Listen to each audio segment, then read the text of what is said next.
Hey guys, so today, as you can see from the thumbnail, we're going to be trying some new launches from the drugstore. We have Covergirl, we have Essence, we have NYX, we have L'Oreal. So if you are curious to see what I think of these new drugstore products, then just keep watching.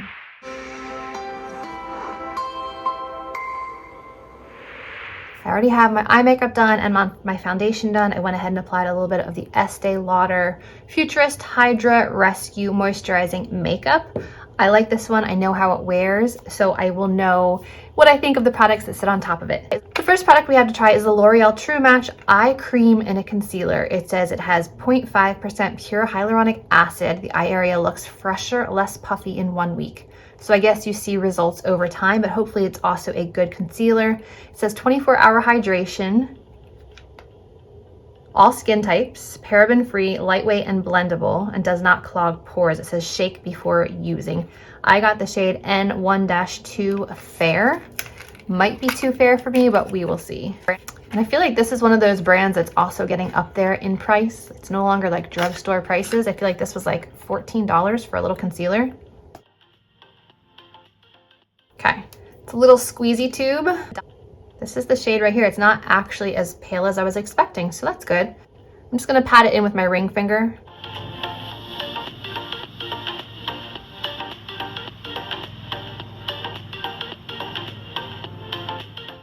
If this is the fairest one, I don't know what fair people are gonna do.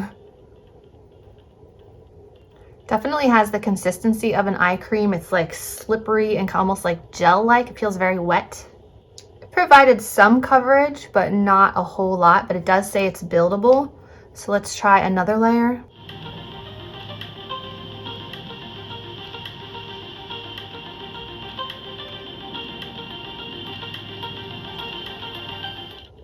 I feel like you need to rub it in like an eye cream. You can't just pat it in like a concealer. Okay, so no concealer. The concealer cream. It's definitely hydrating. I just don't know if I like it. So we'll give it a minute to dry down while I do the other eye. This eye I'm going to try a beauty sponge.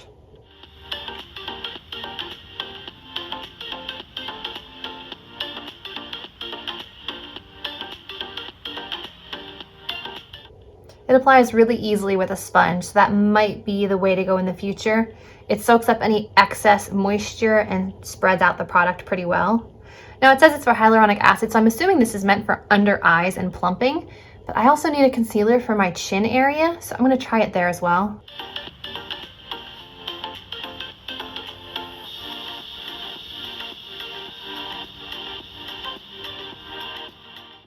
It also works for concealing other areas, not just the under eye. It concealed my sunspot here, concealed my acne scarring and active acne pretty much all the way. I like it applied with a sponge better. I don't know what it is. It just smoothed it out better. It removed excess slip and slide, I guess is the best way I can describe it. It is already sinking into the lines under my eyes. I'm not sure if you can see that. And I only did one layer on this side and I did two on this side. Okay, so it's a decent concealer. But I would say this is probably more of a skincare step than a makeup step. I just don't feel like I'm getting a ton of coverage under the eyes. So for light makeup days, like for something like this would probably be a perfect combination. You have like more of a light to medium weight, more of like a tinted SPF product. And then you have like a lightweight moisturizer and concealer. So I feel like this is good for those like no makeup days, or like those beach type of days where you just want something very light and natural looking. Next up, we have a powder that I have heard so much about. People are raving about this Essence powder. This is the Myskin Perfector Loose Fixing Powder. It says instant blur effect with a natural matte finish. And I have the shade Light 10.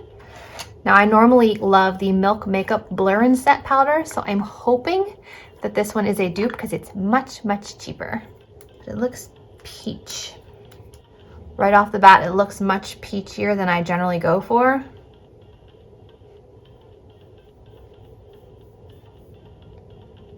But we'll give it a try. I normally set my under eyes with the Tati Beauty Mini Blendiful, so we're gonna try that and hopefully it doesn't mess up everything.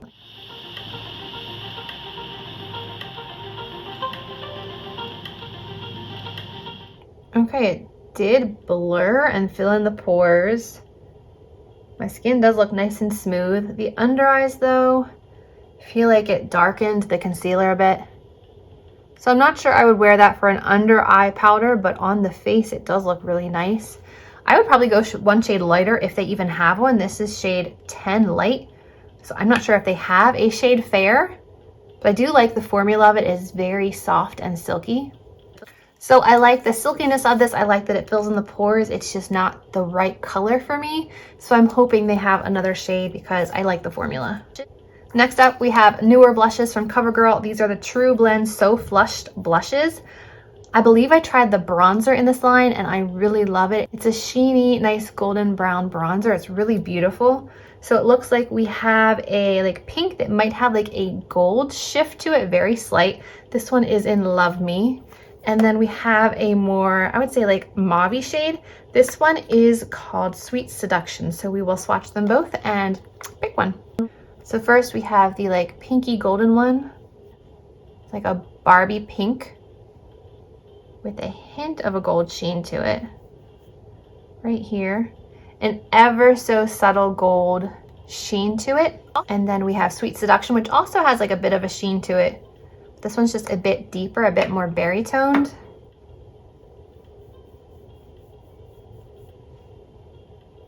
This one matches my outfit more, but this is usually the color I would go for. Let's give the Sweet Seduction one a shot. Now this one is a little darker than I normally go for, so I'm going to dust off all excess and then try.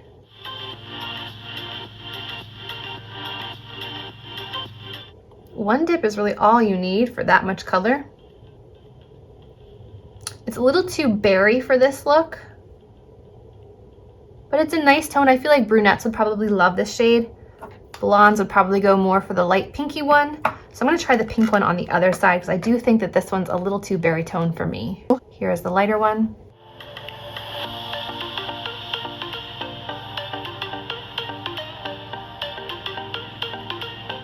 And that is more of a shade that I would go for. Does it match today's look? Definitely not, but I like this one just shade-wise better than the darker one. This is the more berry tone one. This is the more pinky tone one. I definitely prefer this one, but there's nothing wrong with the formula. They both have this beautiful sheen to them without being shimmery. So they're a nice formula. And of course, I'll go in and add bronzer later. Last product we have to try today is the NYX Brow Glue. It's supposed to stick your brows straight up.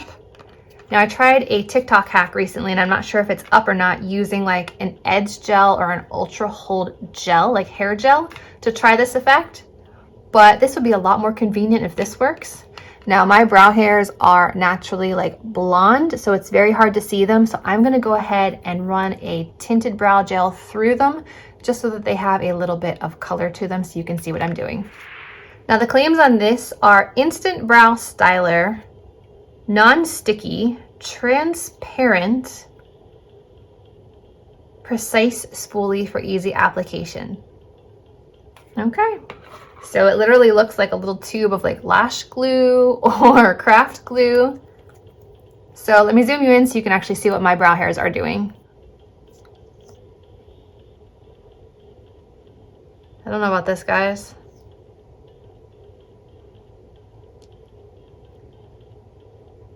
It looks very unappealing.